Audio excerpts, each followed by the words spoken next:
ډېری خویندې په کورونو کې لرو چې هغوی د خپلو د ورونو د راتګ لارې څاري.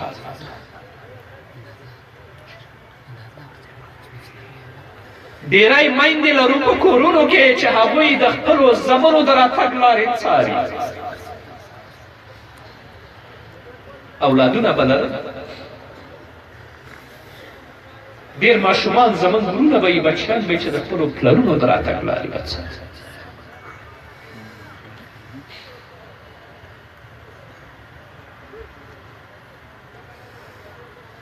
اما خبر نه دی چې د ظالم له لاس ټوک ټوک شوی او د تورو خاورو لاندې دا د الله امتحان دی په موږ راغلی. دا کفر او دا ستر تابوت به الله د همدغو فقیرو او مظلومو او بېوسو مسلمانانو په لاس ټوک ټوک کوي. الله به یې راپرېږدي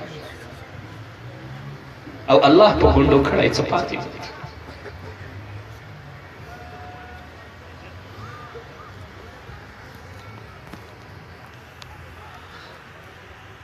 نو مسلمانانو، مدارس د اسلام ستر مراکز دي. که د توحید نعره ده د همدغه ځای نه پورته کېږي، که د ایمان نعره ده د همدغه ځای نه پورته کېږي، که د دعوت نعره ده د همدغه ځای نه پورته کېږي، که د جهاد نعره ده د همدغه ځای نه پورته کېږي. راځئ خپلې مادي او معنوي مرستې مدارسو سره جاري وساتئ او میز پاکوئ. دا واقعه ما څو ځلې بیان کړې. ابن جریر مشهوره مفسر دی، د شان او شوکت علماو ته معلوم دی. د نن نه زر کاله مخکې د په قرآن باندې تفسیر لیکلی. هغه د خپل تفسیر په مقدمه کې لیکي چې موږ په مکې مکرمه کې د قرآن طالبانو، مخکې مې درته ویلي چې طالبان په اقتصادي مشکلاتو سره مخ کېږي، پیسې ورسره نه وي.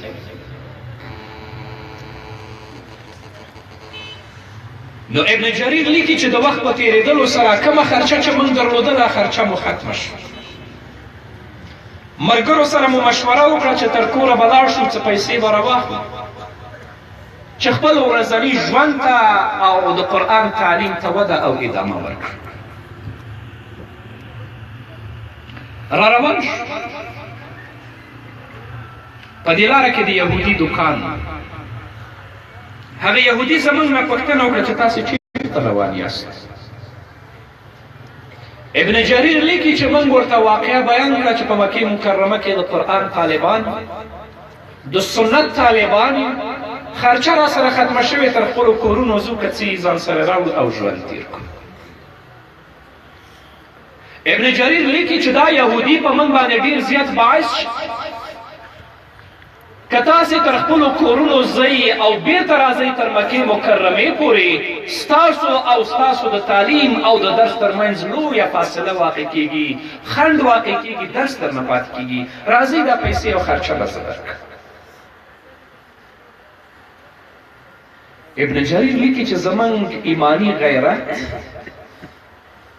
او ایمانی جذبې دا نه منله چې موږ د یهودو نه پیسې واخلو او لاړ شو خپل قرآني تعلیم پرې مخته بوځو.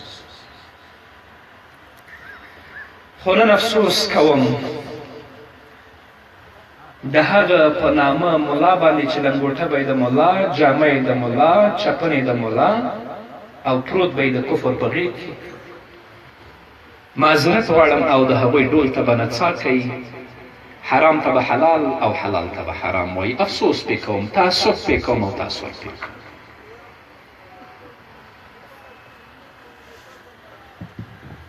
نعره تکبیر، نعره تکبیر. علماء دیوبند، مجاهدین اسلام، مجاهدین افغانستان، مجاهدین افغانستان، حضرت مولانا شیخ محمد یاسین فهیم، نعره تکبیر. ابن جریر لیکي چې یهودي را باندې ډېر باعث شو، بس یو څو روپۍ راکړې، موږ هم واخیستلې، بېرته را وګرځېدو مکې مکرمې ته. د وخت په تېرېدلو سره ایام د حج راغی. علامه ابن جریر وایي چې ما او زما ملګرو د بیت الله نه طواف کوو چې ناڅاپه مې سترګې په هغه یهودي ولګېدلې چې هغه هم د کعبې نه طواف کوي. نو خپلو ملګرو ته مې وویل چې دا هماغه یهودي نه دی؟ نو ملګرو راته وویل چې هماغه یهودي دی.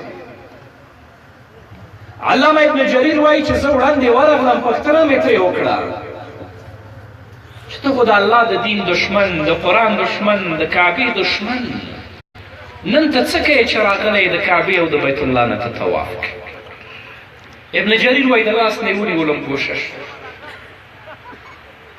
چې کله کوشش نو راته وویلې چې هغه څه کمې پیسې ما تاسو ته د الله د دین لپاره درکړې چې کله شپې کور ته لاړم بیده شوم، نو په خوب کې راته محمد رسول الله صلی الله علیه وسلم راغی او په خوب کې ما ته زیری د ایمان راکړه. راته ویلې چې قل اشهد ان لا اله الا الله واشهد ان محمد رسول الله. ما په خوب کې کلمه د شهادت ولستله، مسلمان شو. سهار چې کله راکښېناستم په کورنۍ کې 19 کسان چې په دې کې ماشومان، زنانه، ځوانان هم ول. ما د خپل خوب یادونه وکړه. چې کله مې د خپل خوب یادونه وکړه، دا 19 کسانو په کور کې ټولو محمد رسول الله په خوب لیدلی و او ټولو ته محمد رسول الله د شهادت کلمه لوستې وه. ټول مسلمان شوي یو او نن الله راوستی یو د کعبې نه طواف. هغه یهودي دی، د الله د دین دشمن دی، د قرآن د طالبانو مرسته کوي، هغو ته خرچه ورکوي، الله ایمان په نصیب کوي. موږ چې مسلمانان یو الحمدلله په اسلامي ټولنه او اسلامي کورنۍ کې زیږېدلي یو او ژوند کوو. که موږ د خپلو علماو، د خپلو مدارسو، د خپل د دینی مراکزو مادي او معنوي مرسته کوو، الله به مو نه ساتي، الله به هدایت راته نه کوي.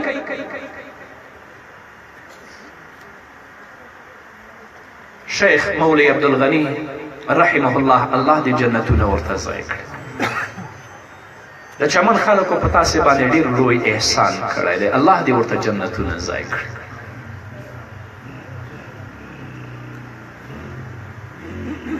ما خپله ورسره ملاقات نه دی شوی، درس مې نه دی لوستی، خو زموږ په وطن کې الحمدلله د ده شاګردان د قرآن او سنت خدمت کوي. یا هر عالم چې دلته په دې مجلس کې ناست دی، دې طرف ته ناست، ټول دینی مراکز لري، د الله د دین خدمت کوي، قرآن او سنت بیانوي، د دوی تر څنګ ودرېږئ. که تاسې د دوی مرسته وکړئ که ونه کړئ، الله یې کوي، الله به دوی چلی، خو که د دوی تر څنګ ودرېدلی، مادي او معنوي مرسته مو د خپلو علما وکړه، الله به مو په دنیا او په آخرت کې عزتمند لري.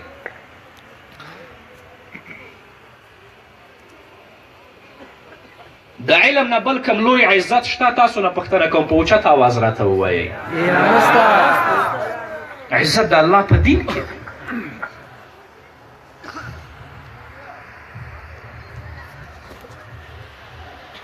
منصور چې د عباسیانو یو خلیفه و، هغه د خپل ټول درباریان را وغوښتل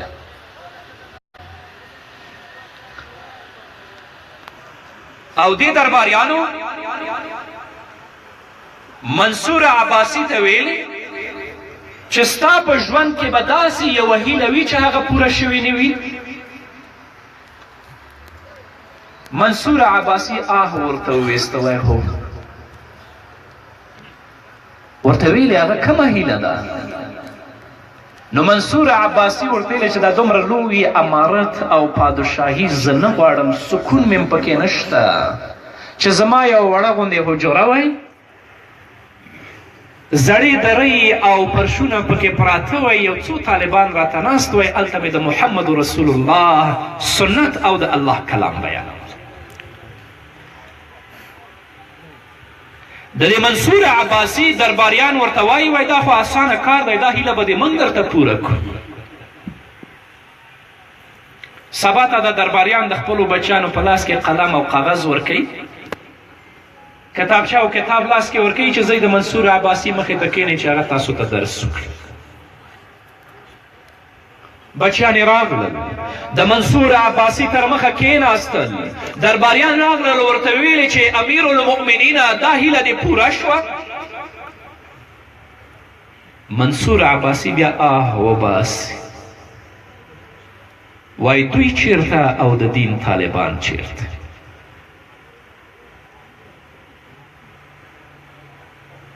د دین د طالبانو په سر او په مخ باندې د فقر او د دوړو آثار پراته وي، په هغو کې له لرو نه مسکنت او نورانیت لیدل کیږي، او هغوی په زړو فرشونو او په زړو کوټو کې خپل ژوند تیروي. دوی چیرته او د دین طالبان چیرته؟ په دا 10,000 کسانو کې د مدرسې یو طالب ماته کېنوه، زه یې درته راوباسم. عزت د الله په دین کې دی، عزت په علم کې دی، عزت د الله رب العزت د دین په مرسته کې دی. موږ هیڅکله اختلاف نه غواړو، موږ هیڅکله د علماو ترمنځ بیلتون نه غواړو. هر عالم مو د سترګو تور او د سر تاج دی، هر عالم ته زمونږ د محبت، د شفقت او د الفت غیږه خلاصه ده. خو هغه عالم چې هغه د اهل السنت والجماعت په عقیده وي او د امام ابو حنیفه رحمه الله د مذهب ستر امام د هغه عقیده خپل منشن ګرځولی اوس.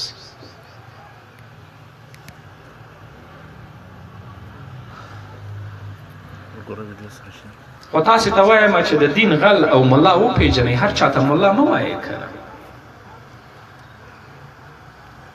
ملا څوک دی؟ هغه څوک دی چې تا ته د الله کلام بیانوي. ملا څوک دی چې هغه تا ته د محمد رسول الله سنت بیانوي. ملا هغه څوک دی چې تا د شرک، بدعت او د خرافاتو نه راګرځوي، د محمد رسول الله سنت ته دې کښېنوي.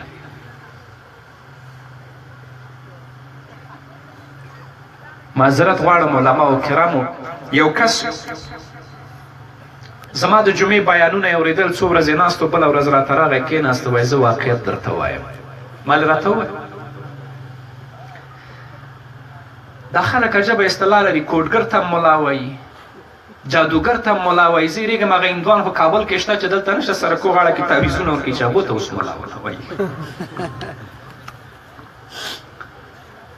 هغه راته راغی وای زه همدغسې د دین او د عقیدې یو غله سره شاګرد وم. د تعویض جواز و عدم جواز په دې باندې نه غږېږم ښه، او وخت هم د دې نشته دی. د دارالعلوم دیوبند علماو عقیده درته معلومه ده، او څه چې جلال الدین السیفي په اتقان کې لیکلي هغه هم درته معلوم دي، انشاءالله اکثر علما کرام دي. وای زه ورسره شاګرد وم، ده ته به چې څوک د تعویض لپاره راغی نو ده به ورته ویلی چې په تا تعویض شوی 2 روپۍ راکوي چې درته یې راوباسم. بس فیصله به وشوه په 10,000 او په 15,000 روپۍ باندې. زه به د کوټې په کونج کې کېنولی یم، تعویض به یې ما ته راکړی او ما به په ګوته نیولی. د ده تر مخه به یې په یو لوښي او په کاسه کې اوبه واچولې، ورته به یې ویلې چې ته دې اوبو ته ګوره، و زه درته تعویض حاضر، او ما ته به اشاره وکړه، بس په ګوته به مې ووه، په چت به ولګېد، هغه تر مخه به پرېوتې، وایي دا یې د رایوړ. د الله لپاره درته وایم علما کرامو، والله که په پوره پاګن باندې څوک زمونږ عزت کم کړي، والله که په افترا باندې په ټاپو باندې څوک زمونږ د ویناو مخه ونیسي، والله که زمونږ احساس کمزوری کړي، ورځ تر بلې الحمدلله ډېرېږي. نو راځئ حق ته غاړه کېږدئ، حق وپېژنئ چې حق څه دی، د دین غل څوک دی او د دین خدمتګار څوک دی. هغه څوک دی چې د عالم په سپینه جامه باندې تور داغ لګوي، هغه څوک دی چې د علماو ترمنځ اختلاف، شقاق او بدبختی پیدا کوي. هر عالم مې د سترګو تور او د سر تاج دی، زما د محبت او د الفت غېږ ورته خلاصه ده. څوک به یې وانوري او ثابته به یې نه کړي چې د یو عالم نوم ما اخیستی او هغه پسې زه غږېدلی. ځکه څوک چې د بل چا په بې عزتي کې خپل عزت لټوي هغه بې عزته دی. خپل په عزت کې د بل چا عزت ولټوه. په پای کې درته وایم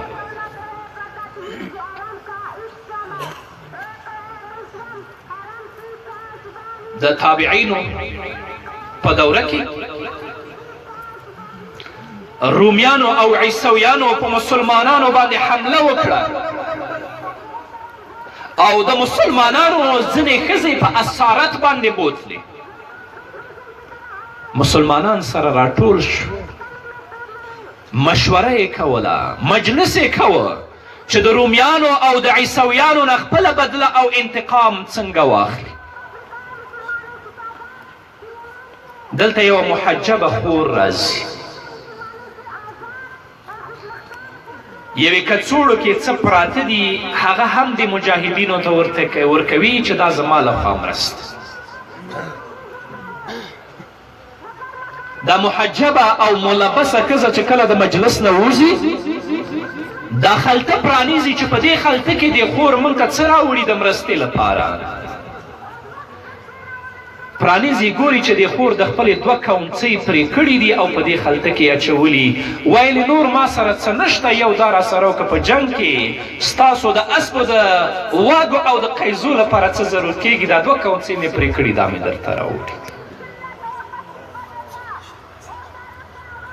د الله د دین مرسته وکړئ چې الله ستاسو مرسته وکړي. د مدارسو د علماو او د دیني مراکزو مرسته وکړئ چې الله ستاسو مرسته وکړي. الله فرمایي قل هل یستوی الذین یعلمون والذین لا یعلمون. تو وایه آیا هغه کسان چې هغوی عالم دي برابر دي هغو کسانو سره چې عالم نه دي؟ هیڅکله نه. او په پای کې نبی کریم صلی الله علیه وسلم فرمایي که څوک په داسې لاره روانیږي چې په هغې کې د علم طلب کوونکی او د علم تلاش کوونکی وي، الله رب العزت به دته د جنت لار آسانوي. نو طالب العلم ته په عامه ژبه درته ووایم د قرآن حافظ ته د حشر په ورځ باندې د جنت 10 ویزې ورکول کیږي. ورته وایي چې څوک ځان سره جنت ته بیایي بویسه. ویاړ مو دا دی، افتخار مو دا دی چې اولاد مو قرآن یادوي او نن ورته د فضیلت تاج ور په سر کیږي او قرآن ته یې په سینو کې ځای ورکړی. د دې علماو خدمتونه د ستایلو دي، د دوی مبارزه د ستایلو ده، دوی چې د قرآن او سنت او د توحید لپاره کار کوي دا یې د ستایلو ده. تاسې تر څنګ ودرېږئ تر څو ملا د دین غل او د دین مخرب وپېژنئ او د دوی ترمنځ تفکیک وکئ. این سعادت به زور بازو نیست تا نبخشد خدای بخشاینده. اقول قولی هذا استغفر الله لي ولكم ولسائر المسلمين.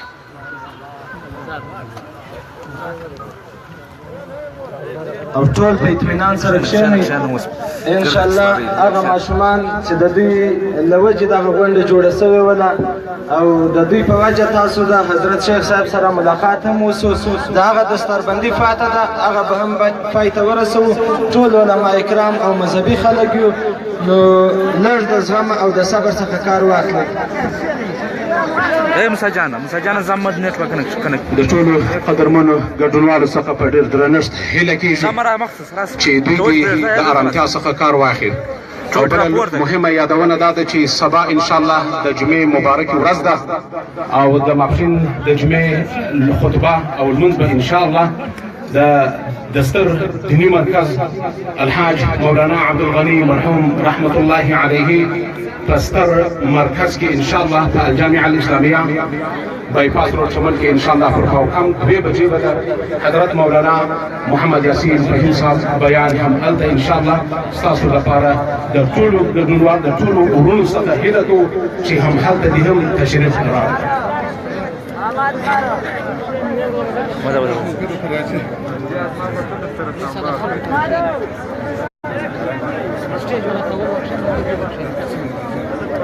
تاسو 15 منټه لږ انتظار وکړئ. هغه کوم حافظان چې دي هغه به لوګټې تړي 15 منټه کې به ان شاء الله دوی پایله به کوو. بس بیا ان شاء الله تاسو ته بل مقام درکو بندوبست په څه طریقه کې دي. رضاکاران ورته شته چې رضاکاران همت وکړي. رضاکاران همت وکړي. اوس ولا ته نو د خاص پوښتنه تاسو همت وکړي.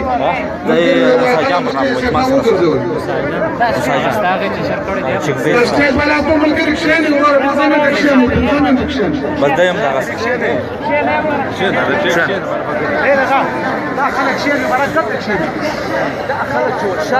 د الله دپاره 15 منټه مازې کښېنئ ان شاء الله. هغه حافظان حافظان را نږدې سي هر ځای چې د سټیج ته جمعو ته ځانونه را برابر کړي حافظان.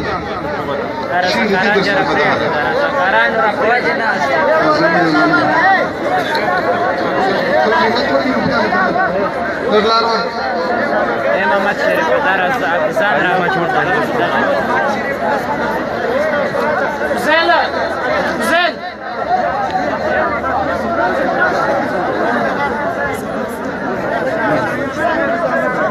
بس دنيا وده. بسم الله الرحمن الرحيم.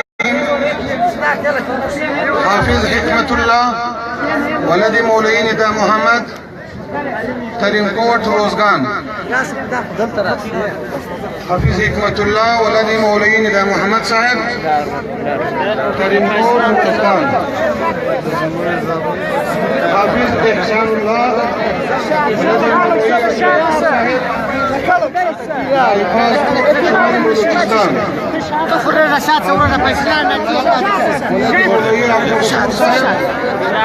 بایپاس روڈ چمن بلوچستان.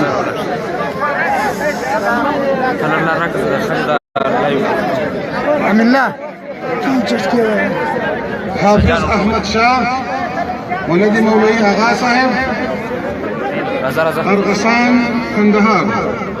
حافظ احمد شاہ ولد مولوی آغا صاحب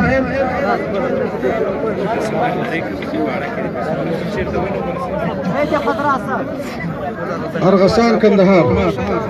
حافظ ازلال شاه ملګری فضلان خلار ورکه یار هغه په کومه لار لاس شمال بلوچستان. راځه ولدي عبد الباسط صاحب شمال بلوچستان. فضلان خلار ورکه فضل دروځي یار هغه نه ته درځي دا نور کلار ورکه افغانستان.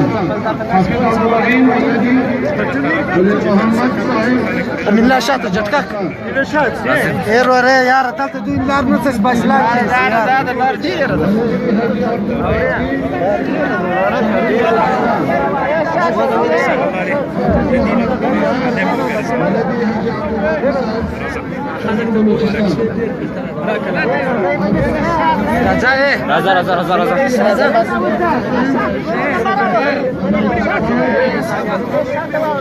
لك يا دوني مختلار منش بازلانتيس والله منش بازلانتيس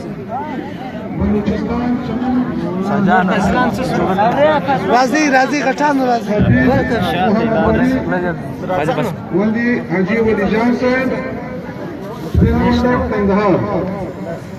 حافظ محمد ولي ولد حاجي ولي جان کندهار. حافظ شاه ولي ولدي حاجي باچا خان صاحب سبب پندولد کندهار. دلال خوش ولدي حاجي باچا خان دلال زور وکړه شاته الله لا زور وکړه زور بس تا ځای لکه لاس ود لاس ود حافظانو ته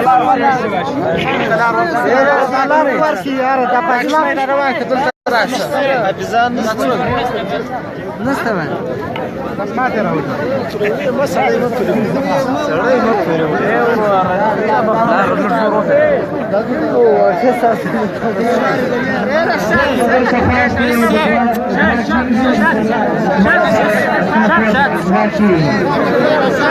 مه شاد ستالي موي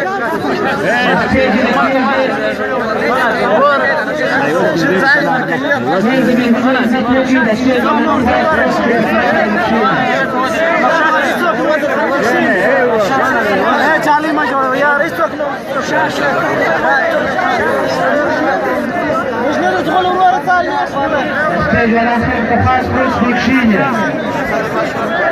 بس راسه ده غش روك شرشي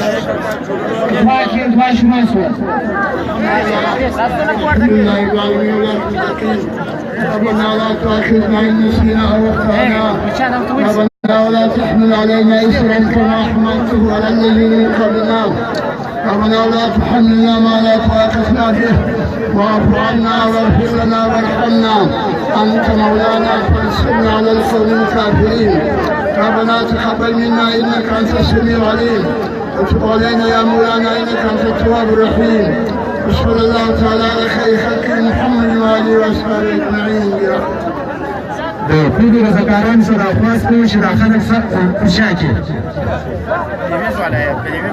دهلوز والا څخه موږ خواست کوو د شتې په خوا د ځان راورسوي دهلوز والا چې هر ځای د شتې ته ځان راورسوي او رضاکارانو سره خواست کوو چې دا خلک په شا کړي شتې په خوا ته څوک مه راپرېږدي دهلوز والا چې هر ځای د سپاژر شاوري شتې ته ځان راورسوي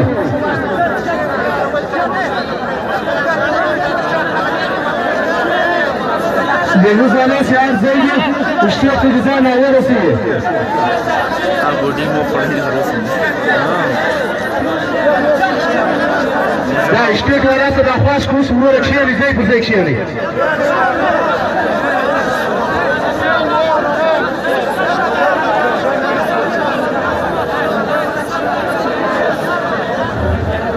دهلوز والا چې هر ځای دی شتې ته د تشریف راوړو دا خلک ورسره کړي اوس نور ته کړو نو دا کې برابر ته نه سره کړی ولا کې یا بالا ختمه شوه یا ختمه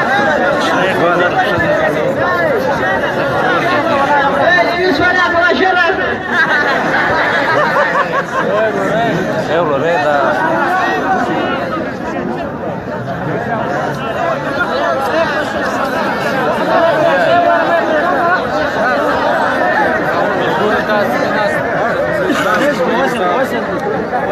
رضاکارانو دې خلک سره لرې کړي خلک خپله لرې کېږي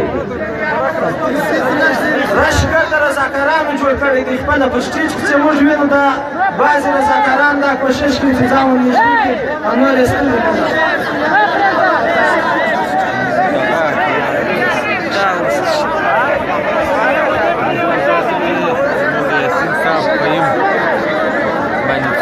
څومره رش دی راوړو ما دوست رفیق خان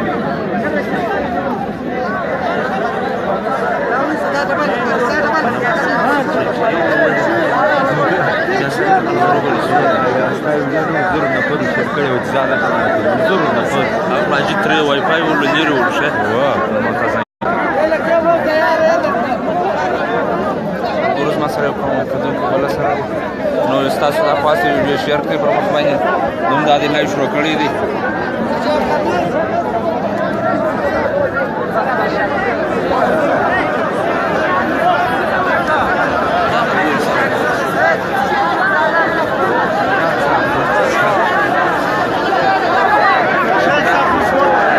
په خاطر یو څه آرام خو وکړئ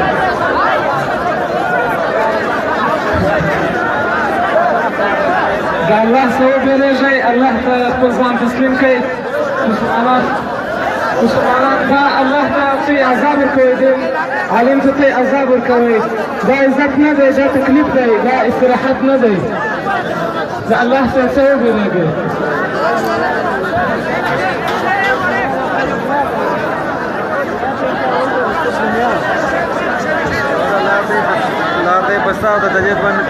دا الله څخه وبېرېږي ویلي شي دا عالم متن نه وي ویلي شي دغه باندې د مدرسې زبدار دی باندې یو ځمړی دی ردان درلم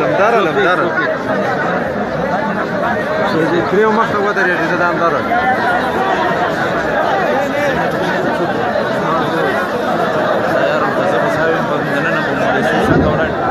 دا ټول حاضرونه دا یوه احترامانه هیله کوو چې باید د عالم ته د عزتو ونه رسوي پر خپلو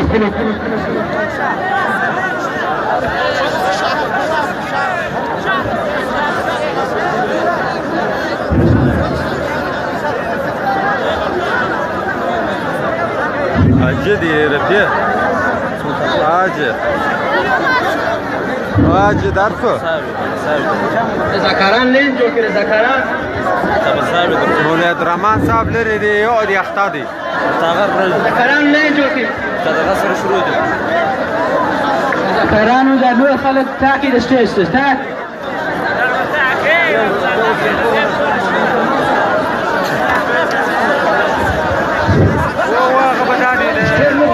مولي ياسين صاحب يو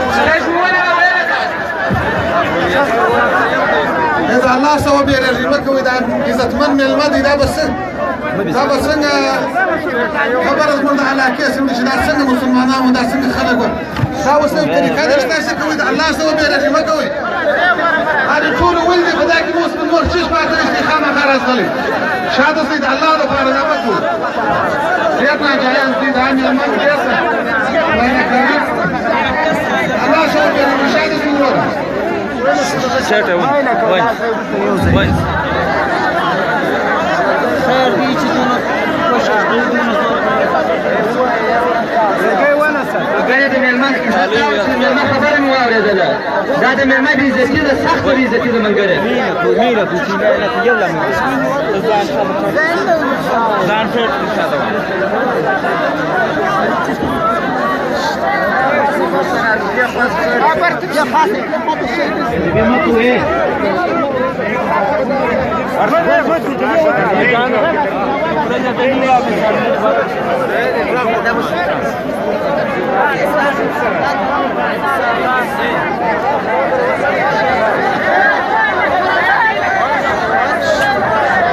ملګری د مخ ته کوشش مه کوئ مخ ته مه ځئ بټر یو تراوستي راځي په نشانو کو باندې